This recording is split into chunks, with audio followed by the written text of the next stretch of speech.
अगला जो हिस्सा है प्रशांत किशोर के साथ बातचीत का वो ये कि विपक्षी दलों का प्रदर्शन क्या उम्मीद के मुताबिक रहा या फिर विपक्ष ने अपनी रणनीति बनाने में कमियां छोड़ दी। विपक्ष में सबसे बड़ी पार्टी कांग्रेस की क्या भूमिका होनी चाहिए थी और क्या रही है, इस पर भी प्रशांत किशोर ने संजय जी के सवाल पर अपनी राय रखी है। आइए सुनते हैं।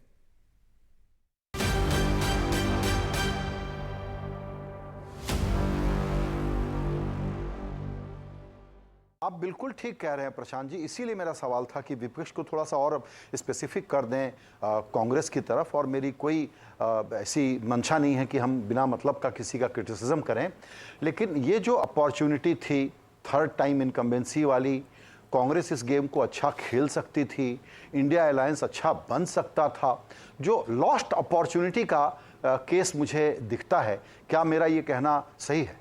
पिछले साल इंडिया गठबंधन बनाई जून के महीने में, आपको याद होगा पटना में इनकी गठबंधन बनी, बेंगलोर में इन्होंने यूपीए को रीनेम करके इंडिया गठबंधन कहा और देश में एक चैटर, कम से कम उनके समर्थकों में एक उत्साह आया कि इस बार एक मजबूत विपक्ष, सारे दल सारे नेता मिलकर एक कॉमन नैरेटिव पर, प्रोग्राम पर शायद वो मोदी जी को, बीजेपी को चुनौती देंगे। और वो अगर देते तो शायद संभव था कि भाजपा का नंबर 220-40 भी हो सकता था। लेकिन गठबंधन बनने के बाद हमने जो पूरे देश ने देखा, 4 महीने तक उन्होंने नामकरण तो किया, लेकिन उसके बाद ना उसका कोई प्रोग्राम हुआ, ना उनके सीटों के गठबंधन फाइनल हुए, ना कोई ऐसा ग्राउंड पे प्रयास किया गया। कांग्रेस ने प्राइमरली जो उनकी सोच थी, मैं जो समझ पा रहा हूं कि राज्यों के चुनाव जो नवंबर दिसंबर में थे, उनका ऐसा मानना था, उनके लोग बता रहे थे कि वो राज्यों के चुनाव जीत जाएंगे। तो उनको ऐसा लगा कि इंडिया गठबंधन बन गया, अब अगर हम राज्यों के चुनाव जीत जाते हैं तो we will have upper hand vis a vis allies, we would be able to manage India गठबंधन फ्रॉम पोजीशन ऑफ स्ट्रेंथ। उस चक्कर में उन्होंने अपने ही द्वारा बनाई गई इंडिया अलायंस को 4, 5, 6 महीने तक ठंडे बस्ते में डाल दिया। और वो क्रूशियल टाइम है जब मोदी जी और भाजपा उन्होंने धीरे धीरे अपना लॉस्ट स्पेस गेन कर लिया।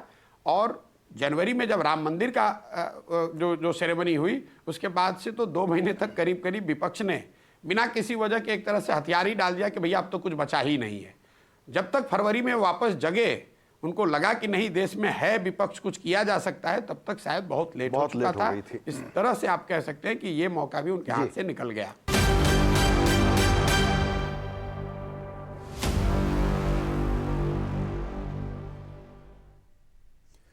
और इन चुनावों के दौरान एक सबसे अहम सवाल जो हर कोई पूछता है, उस पर भी सुनिए प्रशांत किशोर की राय क्या है।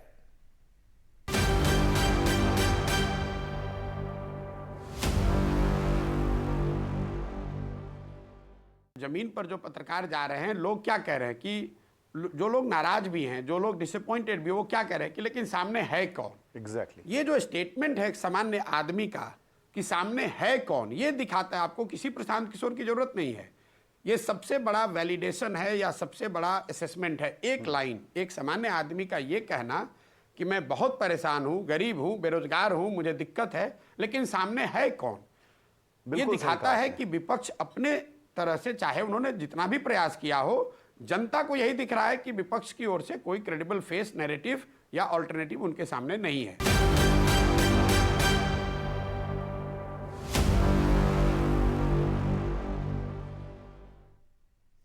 सीधे चलते हैं आलोक शर्मा के पास। आलोक जी, 2 सवाल हैं, दोनों मुद्दों पर मैं आपका रिएक्शन चाहूंगा। कांग्रेस ने अपने स्वार्थ के चलते इंडिया अलायंस को, जो अक्टूबर में बन चुका, जो जून में बन चुका था, उसको 4 महीने के लिए ठंडे बस्ते में डाल दिया, क्योंकि वो विधानसभा के नतीजों का इंतजार कर रहे थे और कोई चेहरा नहीं दे पाया इंडिया अलायंस। ये सबसे बड़ा रोड ब्लॉक साबित हो रहा है मोदी के सामने कौन, और इसीलिए नुकसान भी हो रहा है।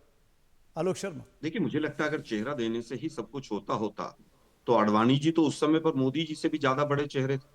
2009 में जीतना चाहिए था इनको। और अटल बिहारी वाजपेयी जी का तो चेहरा सामने ही था, फिर 2004 में क्यों हार गए। चेहरा जो है वो प्रेसिडेंशियल फॉर्म ऑफ इलेक्शन की बात नहीं हो रही। आज चेहरे की बात ये हो रही है कि 10 साल हो गए, मोदी जी आपने क्या किया। अभी आया कि भाई वो कौन कौन से टॉपिक्स पे रहे। मोदी जी तो इस बार हमेशा से गोल पोस्ट बदलते रहे। मछली के कांटे से शुरू हुए मायोवाद, मुस्लिम लीग, पाकिस्तान और मंगलसूत्र, जिस तरह का नकारात्मक प्रचार मोदी जी का रहा है, देश की जनता उसको वोटों में उत्तर देगी। अब दूसरा आया, आपने कहा कि साहब वो इंडिया गठबंधन जो था 4 महीने तक ठंडे बस्ते में रहा, गर्म बस्ते में रहा। मुझे लगता है कि पूरी तरह से प्रशांत किशोर जी की बात से मैं असहमत हूं। चुनाव चल रहे थे 3 राज्यों में, स्वाभाविक है कि 3 राज्यों में हमें चुनाव लड़ने थे।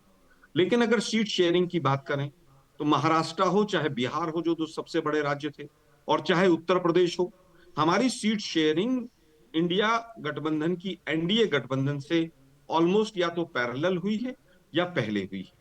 जहां तक बात है कि उन्होंने कुछ नहीं किया, इंडिया गठबंधन में नीतीश कुमार जी की बात आई जी। कि नीतीश कुमार जी बीजेपी के ऊपर एक लाइबिलिटी बन गए हैं बिहार में। आज हालत यह है कि वो कह रहे हैं कि मोदी जी को 4,000 नहीं, पर लोकसभा की सीटें मिल जाएंगी।